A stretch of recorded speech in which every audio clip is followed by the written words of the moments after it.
തത്സമയം അതിലേക്ക് അദ്ദേഹമാണ് മെമ്പർഷിപ്പ് കൊടുക്കുന്നത്. ഇതല്ലേ? അപ്പോൾ എത്ര വയസ്സുണ്ട് അദ്ദേഹത്തിന്? അപ്പോൾ എത്ര വയസ്സുണ്ട് അദ്ദേഹത്തിന്? അദ്ദേഹത്തിന് അന്ന് 18 വയസ്സ് അപ്പോഴുണ്ട്.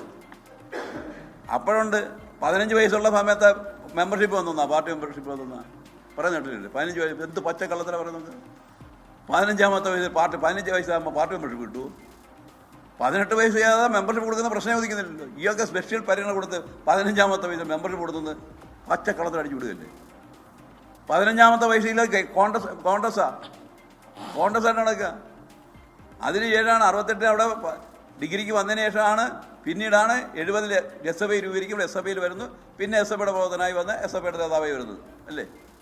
അതാണ് ചരിത്രം. അപ്പോൾ ഇങ്ങനെ സ്വന്തം അനിയൻ്റെ രക്തസാക്ഷിത്വത്തെ പോലും എത്ര രൂപത്തിൽ തള്ളി പറയുന്നു. ഒരേ നേരത്തെ NS ഗുണ്ടകളെന്ന് പറഞ്ഞു, അതിനകത്ത് തൃപ്തി വരാഞ്ഞിട്ട് കോൺഗ്രസ്സുകാർക്ക് തൃപ്തി വരാഞ്ഞിട്ട് ഇപ്പം SFIക്കാർ തന്നെ ഇത് അത് മാർക്സിസ്റ്റുകാർ പറഞ്ഞു വിട്ടതിൻ്റെ അടിസ്ഥാനത്തിൽ SFIക്കാർ വന്ന് കൊലപ്പെടുത്തി 76-ൽ കൊലപ്പെടുത്തി എന്ന രൂപത്തിലേക്ക് പറയുക എന്ന് പറഞ്ഞാൽ എവിടം വരെ എത്തി, എത്ര വരെ എത്തി? ഒരു എക്സ് കമ്മ്യൂണിസ്റ്റ് ഇങ്ങനെ പോകുമോ? ഒരു മുൻ കമ്മ്യൂണിസ്റ്റിന് ഇങ്ങനെ ആകാൻ ഒക്കുമോ? എത്ര അവിടെ പോയി നോക്കുക മാത്രമാണോ? എന്തെല്ലാമാണ് അദ്ദേഹം വിളിച്ചു പറഞ്ഞുകൊണ്ടിരിക്കുന്നത്? പുന്നപ്രയിലെ രക്തസാക്ഷികളെ അവമാനിക്കല്ലേ? പുന്നപ്ര വയലാർ രക്തസാക്ഷികളെ അവമാനിക്കുന്നത് ഒരു പ്രസംഗത്തിൽ അദ്ദേഹം പറയാണ്. പുന്നപ്ര വയലാർ സമരം നടന്നുകൊണ്ടിരുന്നപ്പം ചിലർ തെങ്ങ കയറിയിരിക്കുകയായിരുന്നു. പറഞ്ഞില്ലേ? ചിലർ തെങ്ങയിൽ കയറിയിരിക്കുകയായിരുന്നു. അവരൊക്കെയാണ് പിന്നെ പുന്നപ്ര വയലാറിൻ്റെ പിന്മുറക്കാരായിട്ട് വന്നത് എന്നൊക്കെ പറഞ്ഞ് അതിനെയൊക്കെ ആക്ഷേപിക്കല്ലേ? ഏതെല്ലാം രൂപത്തിൽ ആക്ഷേപിച്ചുകൊണ്ടിരിക്കുകയല്ലേ?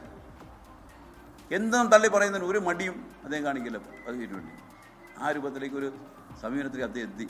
ഇപ്പോഴാണെങ്കിൽ ഏതോ ചാനലുകാർ 1-2 ചാനലുകാർ അവർ വസ്തുതാപരമായിട്ട് അവിടെ പരിശോധിച്ചതിൻ്റെ അടിസ്ഥാനത്തിൽ പറഞ്ഞു ഇയാൾ തോറ്റുപോകുമെന്ന് പറഞ്ഞു. അവർ പറഞ്ഞു തോറ്റുപോയെന്ന് പറഞ്ഞു. 2 പേര് അവരെ എഴുതിയപ്പോൾ അവിടെ തോറ്റുപോകുമെന്ന് പറഞ്ഞു. അല്ലേ? ആ ചാനലിനെ കുറിച്ച് ഇനി പറയാൻ വല്ലതും ഉണ്ടോ? എന്തുമാത്രം ആക്ഷേപങ്ങൾ അവനെ കുറിച്ച് പറഞ്ഞ അത് വന്നതുകൂടിയാണ് സകല ഈ കിളി പോയെന്നൊക്കെ പറയുന്നില്ല. അതുപോലായി. ഏത് നമ്മൾ വായിക്കുന്നില്ല, അതുപോലായി പോയി കിടക്കുക. എന്നും പറയല്ലേ? എന്നും പറഞ്ഞുകൊണ്ടിരിക്കുകയല്ലേ?